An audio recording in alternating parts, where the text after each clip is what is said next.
The query editor is the data preparation part, so actually this is a step ahead of the actual data model. As I said, whenever you start Power BI Desktop, you are in the report view in the data model. To access the query editor, you can simply click onto this button right here, this one.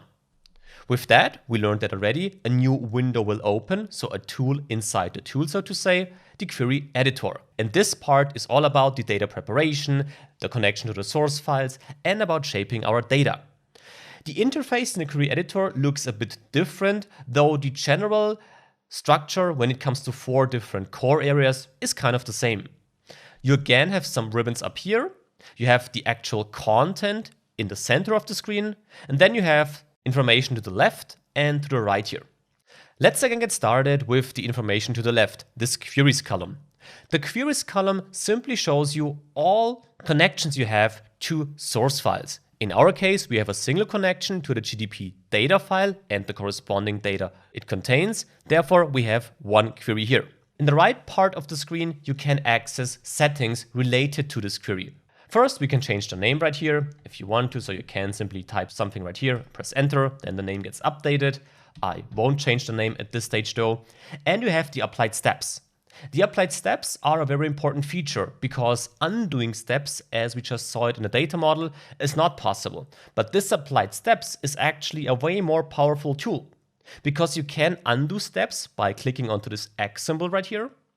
Or you can even jump back to previous steps by clicking onto the step here in this column, like this. Now we are one step ahead of renaming our columns, as you can see it right here. If you want to jump back, just click right there. So the columns here to the left and to the right are all about managing our queries, our connections to the source files. In the center of the screen, we have the data loaded into Power BI Desktop. We talked about this already. And above this table, you have this formula bar. This formula bar is the code behind our applied steps because all these steps are applied via a specific programming language, you could say, the M language, also covered later throughout the course. And as Power BI is a user-oriented tool, we don't have to write code on our own. We can though, but we don't have to. And if you want to see what's behind these steps, you can see this here in this formula bar. By the way, if you can't see this formula bar, you can go to this view ribbon up here and simply activate it right there. Now it's disabled, now it's enabled. Same thing applies for the query settings. In case you cannot see this column, just disable or enable it right there. And this brings us already to the ribbons once again. As you can see, the ribbons look different when comparing it to the ones we saw in the data model.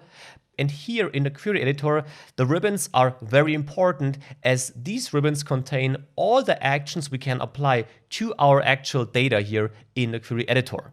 You just saw this here with the view ribbon where you can specify which type of information should be displayed. You again have a home ribbon with some core tools like connecting Power BI Desktop to data sources or working on columns or rows. But you also have some detailed options here as we saw it in the data model.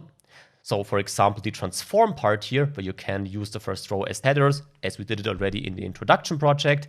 If you want to dive deeper into transforming, then simply go to the transform ribbon.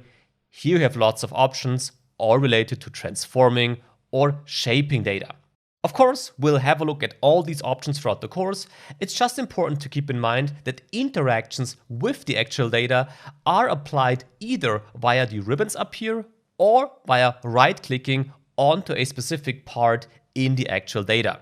So these are the two ways how you can interact with your data. Finally, we have some options not directly related to the data. At first, it's the save option right here. You notice already, if you do so, you can save your current status of the report. And we again have file options to save the file or to access the options in general.